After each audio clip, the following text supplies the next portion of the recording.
leaving the streamers that I love. I'm leaving the game. So that was a fucking lie. What's up, my shinies? My name is Kaiser. Welcome back to the Empire. And you might be wondering why the past 2 days I've had a Apex stream. Ross! You were all oblivious. Nope. Not just one. I'll be on you. Get out of here! And the reason is, well, there's a couple reasons. The first thing I want to say is my 10 days off of Apex were honestly some of the most peaceful days I'd had in a long time. We played the Final Fantasy VII Remake here on stream, and it was a lot of fun. It was actually more fun than I actually thought it was going to be.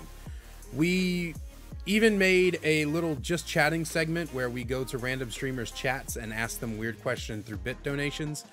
You guys enjoyed that a lot. That video has done fairly well, so we're actually going to probably try to do that about once a month. We'll see what happens, but I think that'll be really fun. It'll be a great way for us to discover new streamers, and it's great content. So those kinds of things aren't going away. That's the first thing I want to say. Story-driven games and just chatting streams aren't going away.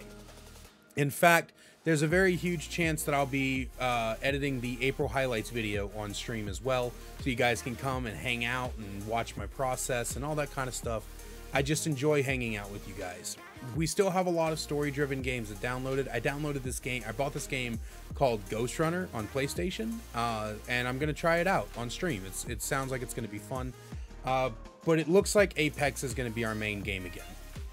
And so why is that? After I made this big hoorah in my 1-year video about quitting Apex and quitting competitive shooters and quitting this and quitting that and doing all of this stuff, why am I now going back to Apex? And it turns out that when I was looking at a lot of Season 9 and getting hyped for it, I downloaded Apex to play off stream, and I played it off stream for probably about 3 or 4 days.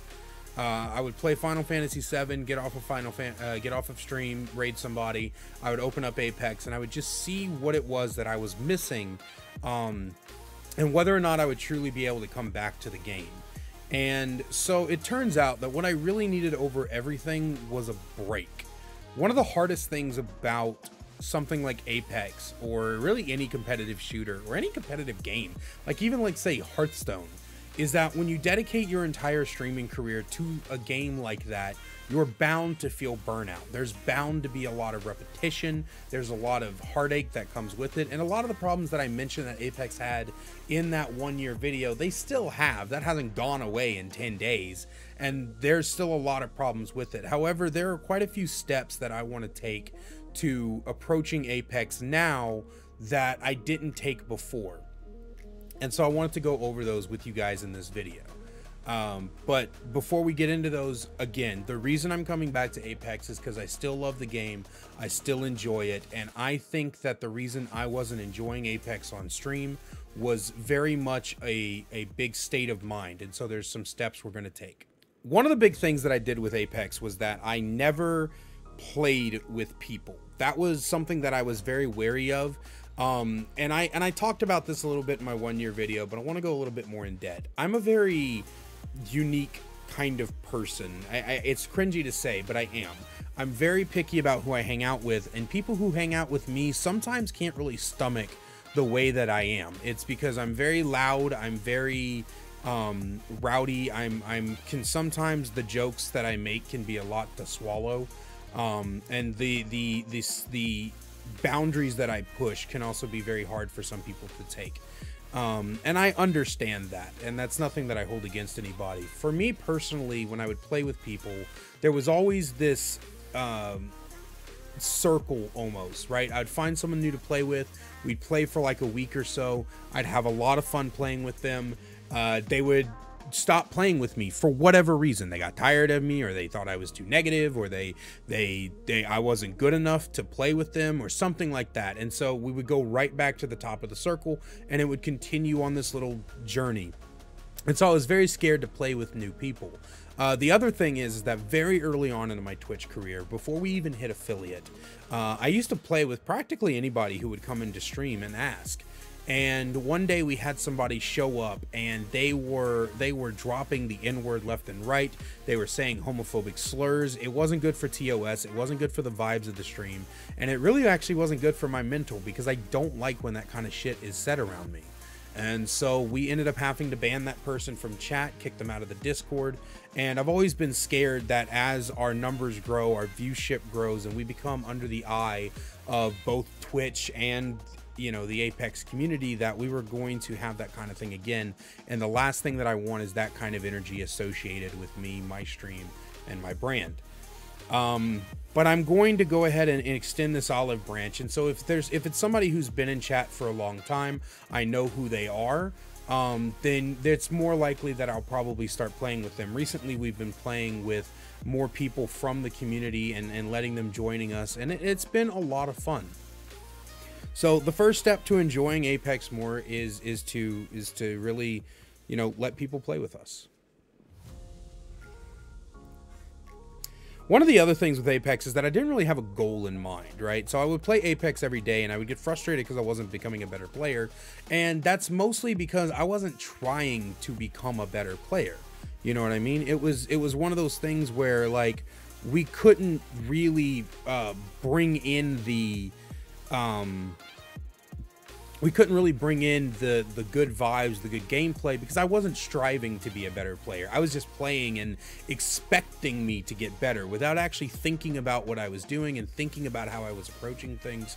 And so the reason I did that was because I never had a reason to try to get better. And the reason that is because I gave up on something that I really wanted to do. And so for a lot of people who don't know, the second and third videos I ever posted for gameplay to this channel were part of the SOAR RC, the SOAR Recruitment Challenge, back in early 2020. And I never really let go of that want to be in SOAR, that kind of dream of mine. But I ended up coming to a point where I just convinced myself that I wasn't good enough, I was never going to be good enough, and nobody would ever want to watch me, and so no org would ever want me, much less my dream org of SOAR. But I started to kind of think about it and mull it over a little bit while I was playing Apex over those 4 days, and I realized that the reason I wasn't getting better is because I already told myself I couldn't get better. The reason I wasn't going to make it into SOAR is because I already told myself I wasn't going to make it into SOAR. I want to make a career out of this, not just streaming, but playing competitive shooters. I'm really good at them, and I can be. I know I can. It doesn't seem like I can because I always give up and I always fuck myself, but I know I can be good at this, and I want to be good at this. And so there's going to be a lot of times where you guys are going to see me practicing. Maybe off stream I'll practice a lot more, and on stream you guys might see me focus a little bit harder.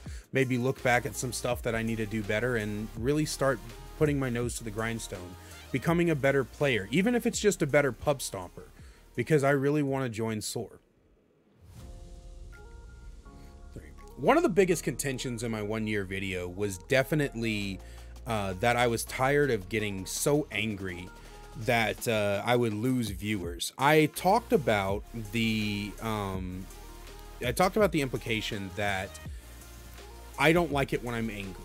And that's partially true, right? I've always been a kind of angry person, though, and that's just a part of my personality. It's something that I've tried to get rid of, but anger management has never really been much of my strong suit.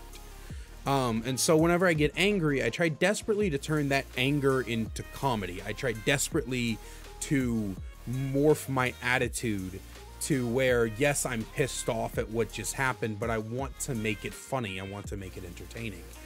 And one of the biggest things about that is that the line between funny rage and genuine rage is a very thin line that I found myself crossing all too often. I might start off the stream with a lot of funny rage moments, but eventually I would devolve into this rage where I wanted to cry. I was on the verge of tears. I felt like it wasn't worth doing. And I kind of have taken some tips from other streamers that I admire who do way better numbers than me. And when I'm just having a bad day on Apex, it's time to get the fuck off of Apex. And always knew that that's something I should do, but it's something I need to start actually putting into practice. And so from this going forward, if we ever reach this point where I feel like I can't handle Apex, like it is getting too much for me to bear, I will stop. We'll either end stream if it's been, you know, for 4 or 5 hours, or we will play a different game, or we'll just chat, or we'll do something, we'll react to YouTube videos or something, right? I'm going to be making a bigger effort to not play the game once it has pushed me past my limits.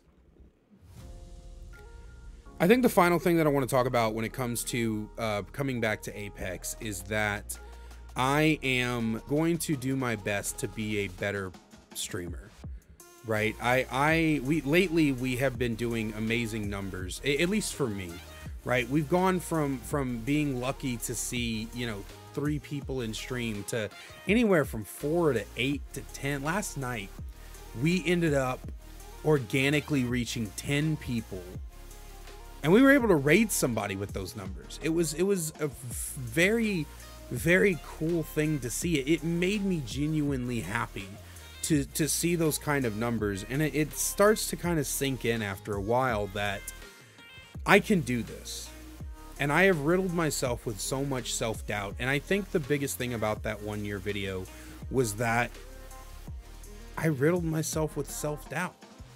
I forced myself into believing that I couldn't do this, and that's just not the case. So yes, I am coming back to Apex. Yes, it will be our main game on stream again, and you might see a few clips going around Twitter here and there. As for the YouTube content though, there is a couple of things that I want to start doing, and I've talked about this in the past, but it's time for me to put my nose to the grindstone and actually do it. It's one of the hardest things for me to do because I have a hard time focusing on projects, but it's going to be coming soon. So if you guys want, and you haven't already, drop by the stream. I'd love to see you. Leave a comment down below if you have something you want to point out. All that YouTuber junk. Regardless, I love you all so much. And remember, stay shiny.